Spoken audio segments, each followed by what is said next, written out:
Hey guys, what is up? It is Pudding here, and today I'm going to be bringing you a deck profile that was requested from the last duel video, which is Dino-Rabbit. So this is based on Oiram's list that he topped with a few minor changes. And basically the idea is to use Grandmaster Ninja Hanzo as an additional starter, because in REDU format you lose a rabbit and you lose a tour guide, so you have less one-card play starters, and Hanzo is a good play starter, and it also helps you deal with like bigger monsters, which is something Dino-Rabbit normally really struggles with. So to go into the monster count, we are playing the 2 rabbit we are allowed to play. Obviously, one card XYZ, you make a Solemn Judgment or a Double Divine Wrath.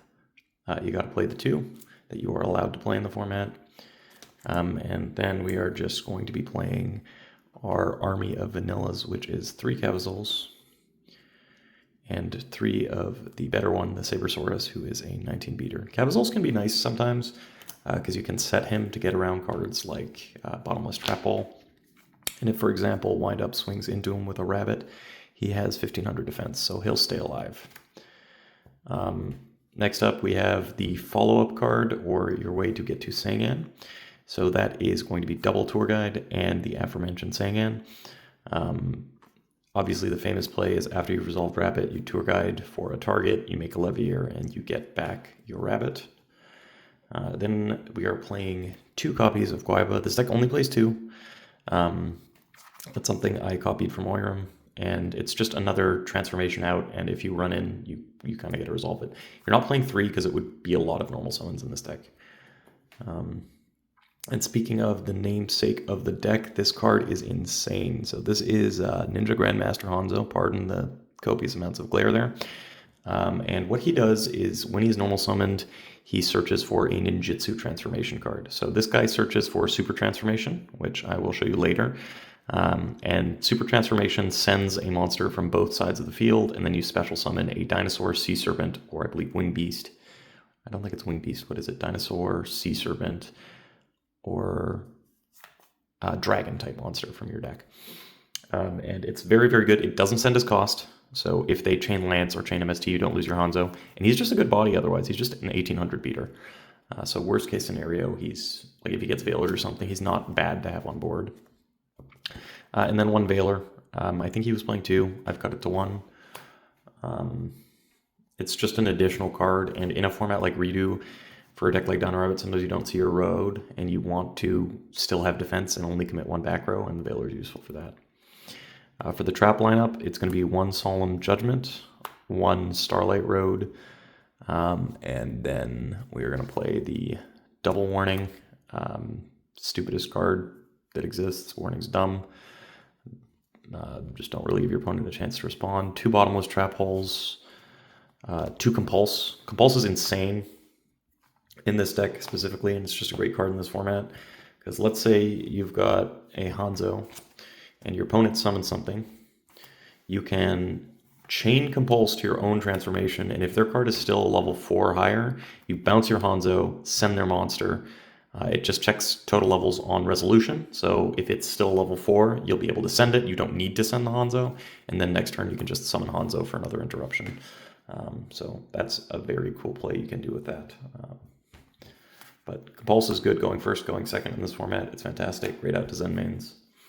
Then we're playing double Prison and double Transformation. Now, drawing Transformation kind of sucks, but you're technically playing 4 Hanzos and 2 of these, and it's just so unbelievably worth it if you resolve it. Because it also allows you to kind of save your back row. Like, if you summon a Hanzo and you commit 1 back row, if you get Stormed, you're only really losing 1 card there because the Super Transformation was free. And if they decide to save like an MST for this, obviously MST is at 3 in the format, and a lot of people will save it, it means your other real back row is not getting MST'd. So that's really good.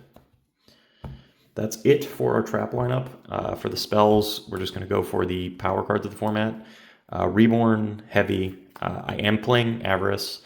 I actually kind of prefer the non-macro main variants of Dino-Rabbit in this format, just because this gives it a bit more longevity. Usually you can make like maximum 2 Lagias or Dolkos a game, and that gives you kind of a grind game where you can reset your tour guides and reset your whole engine, which is great.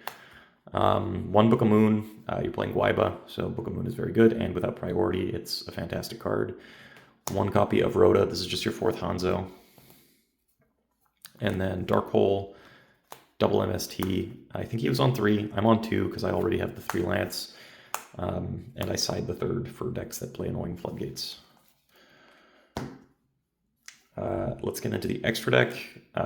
So for the 3s, it's just Leviair, Temtempo, Acid Golem, Leviathan, Zenmaines, and that's it for the 3s. And then we are playing the 1 Stardust for the road. And for 4s, we're playing the Utopia plus Utopia Ray package. Playing arguably the best level 4 in the format, which is Maestroke. We're playing Pearl. We had a guy lose a tournament because he could not get over a defense position Gores in Dino-Rabbit. And Pearl solves big monster problems for the deck. Roach. This can actually be better to make than Blagi or Dolka against decks like Chaos Dragons a lot of the time, especially if you have defense. It's just a double negate for inherent special summons. And then 2 Dolka and 2 Lagi. As said, you're never really making more than 2 of each. And in the case where you're able to, where you like resolve a duality, these guys will be shuffled back anyway. So that is that. And then for the side deck is kind of sketchy. It's just something I threw together last minute to play for fun. Might be changes to it. But double Soul Taker for Chaos Dragons, heroes, just things that summon big monsters. Single copy of Snowman Eater. Again, hero beat. It's just a very good chump block Dino-Rabbit mirror. Then we're playing double copies of Gemini Imps against Dark Worlds. We're playing 2 System Down against like Machine and the BAM deck. This could be Nobleman, but your deck generally doesn't have the worst time with the set Girgia armor because you have a direct out in just making a Dolka and poking it if you have any defense. And this helps you get over Fortress, which can be a big problem. But I do think Nobleman is just a better side card in general than System Down is. 1 Mirror Force, people don't expect it, and you can side it in against decks like Chaos Dragons, stuff like that, make their like Pulsar Miss timing by just using this on Chain Link 2, or just have like a Dolka and set your Mirror Force and you're protected. We got Space, 3rd one. We got a Needle Sealing. I think this card is fantastic. Going 2nd against windups, if they do Shock Lock, you just set a monster, and then during the standby phase, you Needle Sealing them and they lose their whole board. Double Dust, more Spell and Trap Hate. A lot of decks are playing things like Messenger of Peace, Level Limit, Rivalry Gozen, which can really cripple you, so Dust Tornado is important for those matchups. And then double Maxi and a single copy of DD Crow. As I said, this side deck's kind of sketch. Probably if I would bring this to a tournament or play it a bit more seriously, I would change it a little bit. But I actually am really liking DD Crow now, especially against Darkhold variants. A lot of the times they'll kind of get like to 1 graph a first turn maximum, and then they'll try and bounce it to Eradicator or DDV you, and you just grow them, and they're very sad. And it has very good like niche applications against things like Insector. But that is the deck. I really, really enjoy it. I think if you guys like Dino-Rabbit, you should give it a try. Adding more starters never hurts a deck, and this is actually like such an insane starter. Hanzo is a very good card. So I hope you guys enjoyed the video. I'm going to try and probably put a few more deck profiles up of the decks I'm playing for fun in the next little while. And we should have the announcement for REDU Rivals 2 coming out. We have the custom mat being designed right now. It's a wind-up mat. And I should be able to show you guys a draft photo of that mat sometime soon, probably after Marcus announces the event on Monday. And yeah, I'll also do a little cutaway here with a sign-up link to the big IRL Redo Major that is happening in February. If you guys want to play Redo in real life for amazing prizes, I think there's like a Minerva, a Giant Hand, Ultimaxis, stuff like that. And all the funds from that tournament are going to pediatric cancer. So it's for a good cause. And yeah, hope to see you guys there and have a great day. Cheers. Hello, everybody. I wanted to just give you guys some more information on that Retro Reborn circuit event, which will be the first IRL Redo Major. They've been partnering with us for a lot of the smaller online streams and tournaments that we've been running and offering entry to the winners, and they will be offering a hotel room fully paid to this event for the winner of Redo Rivals 2.